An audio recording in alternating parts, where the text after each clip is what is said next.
किसी भी घर में देख लो, हमेशा देवरानी जेठानी आपस में लड़ती रहती हैं। पर परी और दिव्या के घर में ऐसा नहीं था।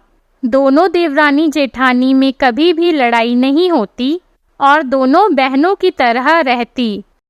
सास: अच्छा, मेरी दोनों बहुएं एक साथ काम कर रही हैं।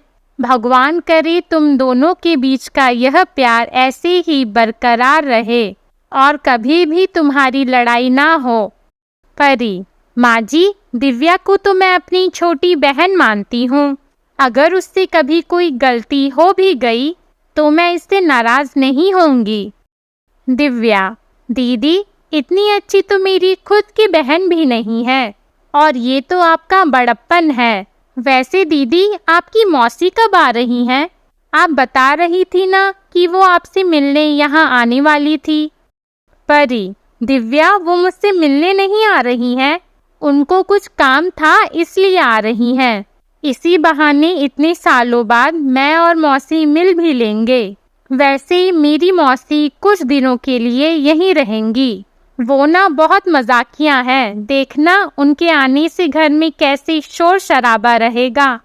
दिव्या: अगर ऐसा है तो मुझे आपकी मौसी का इंतजार है दीदी। पूरा परिवार परी की मौसी कोमल का आने का इंतजार कर रहा था। कुछ दिनों बाद कोमल परी के ससुराल में आती है और आते ही परी से कहती है, हाय मेरी प्यारी बच्ची, कैसी है तू? तू जानती है तेरा नाम किसने रखा? परी: किसने मासी? कोमल: मैंने, और किसने? और जानती है मैंने तेरा नाम परी ही क्यों रखा था? परी: क्यों मौसी? कोमल: वो इसलिए क्योंकि तू किसी परी से कम नहीं है। मैंने सोचा था तेरा नाम परी ही रखूंगी, तो तू हमेशा परी की तरह रहेगी और इधर से उधर उड़ती रहेगी। पर आज इतने सालों बाद जब तुझे देख रही हूँ तो मेरी परी मुझे नौकरानी नजर आ रही है। हाय मेरी बच्ची, तू अकेले घर का काम करती है क्या? परी: अरे नहीं नहीं मौसी, ऐसी कोई बात नहीं है।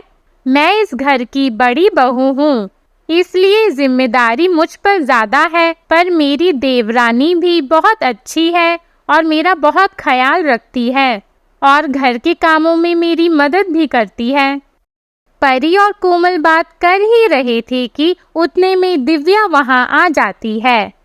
दिव्या: मौसी जी, मैं हूँ दीदी की देवरानी। आप दीदी के साथ बैठकर बातें करिए, मैं आप दोनों के लिए नाश्ता लेकर आती हूँ। दिव्या परी की मौसी के लिए चाय नाश्ता बनाने के लिए चली जाती है। अब कोमल के सामने परी के सिवा कोई नहीं था और कोमल आकर परी की जिंदगी में अशांति घोलना शुरू कर देती है। कोमल: अरे मेरी बच्ची, कितनी भोली है तू। पर तेरी देवरानी ना बहुत तेज और चंट है।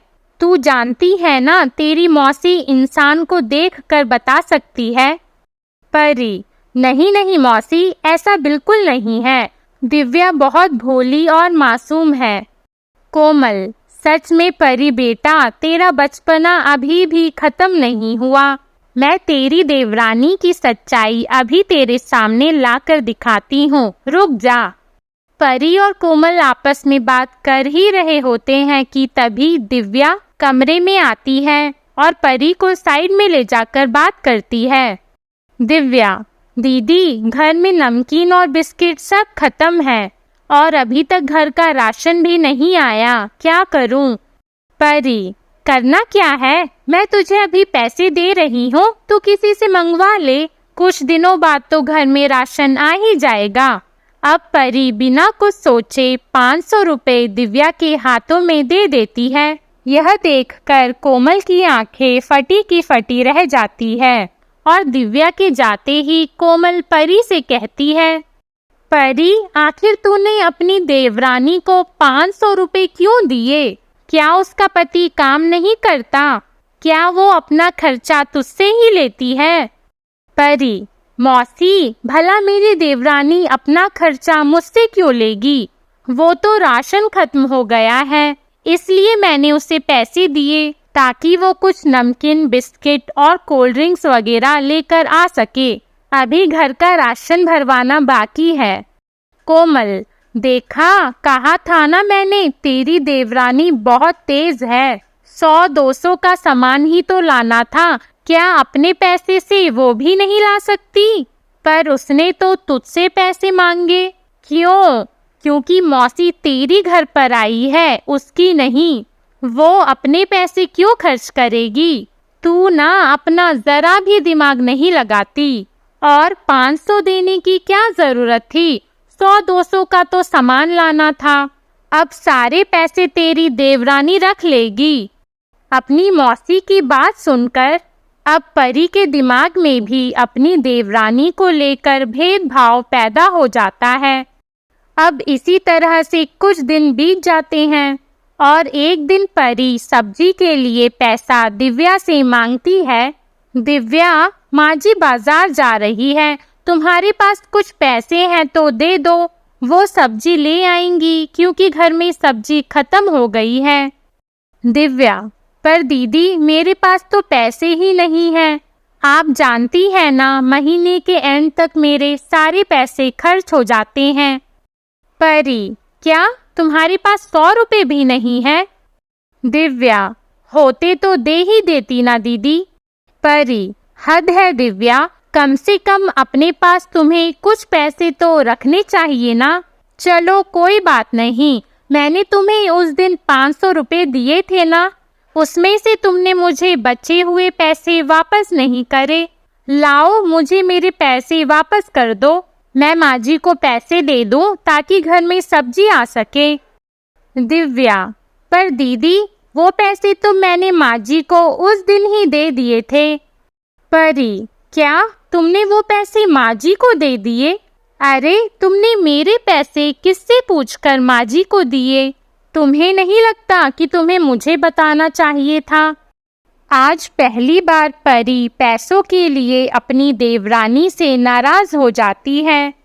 अपनी जेठानी की नाराजगी देखकर दिव्या आगे से कोशिश करती है कि उसकी जेठानी के पैसे कम से कम खर्च हो। दिव्या, दीदी आप रहने दीजिए, इस बार बिजली का बिल मैं भर दूंगी। परी, ठीक है, और पानी का बिल? दिव्या, फिक्र मत कीजिए, वो भी मैं भर दूंगी। ये सुनकर परी को बहुत अच्छा लगता है, पर कोमल अपनी चाल चलती है और दोनों देवरानी जेठानी की बीच की हो रही सुलह को खत्म कर देती है। कोमल, देख रही है ना परी बेटा, कितनी चालाक है तेरी देवरानी, जानबूझकर इस महीने पानी और बिजली का बिल भर रही है क्योंकि इस बार बिल कम जो आया है। देखना, अगली बार ये दोनों बिल तेरे सर मारेगी। अभी घर का राशन तो बाकी ही है। परी, पर मौसी मुझे नहीं लगता कि मेरी देवरानी पैसों का हिसाब रखती होगी। कोमल, अरे परी बेटा, तूने अभी दुनिया नहीं देखी, पर तेरी मौसी ने देखी है।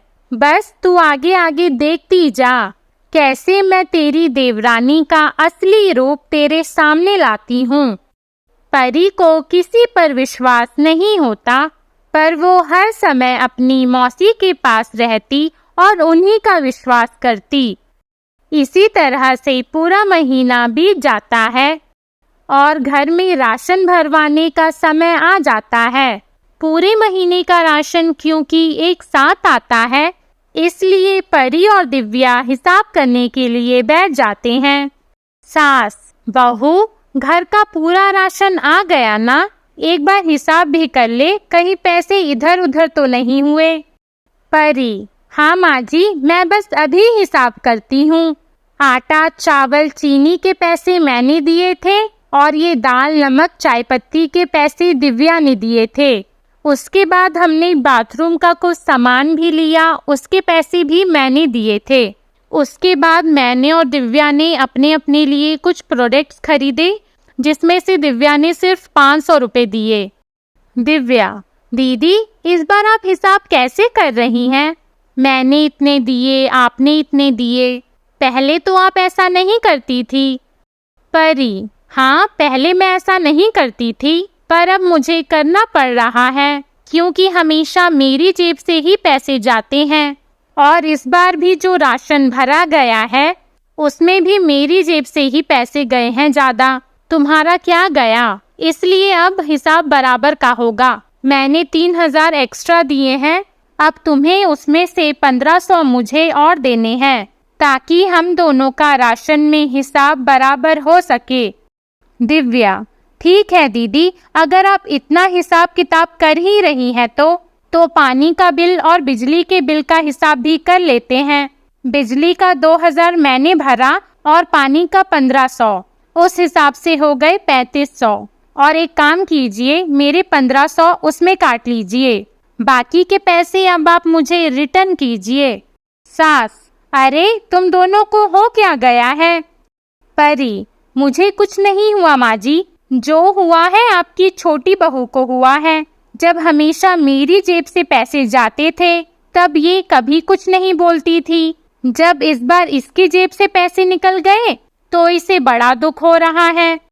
इस तरह से दोनों जेठानी देवरानी घर के राशन के लिए लड़ने लग जाती हैं और ये देखकर परी की मौसी को बड़ा मजा आता है और वो दूर खड़ी होकर इस लड़ाई के मजे लेती हैं। आपको हमारी कहानी कैसी लगी कमेंट करके ज़रूर बताइएगा और हमारी वीडियो को लाइक और ऐसी अन्य कहानियों के लिए हमारे चैनल घर घर की कहानी को सब्सक्राइब कीजिएगा। धन्यवाद।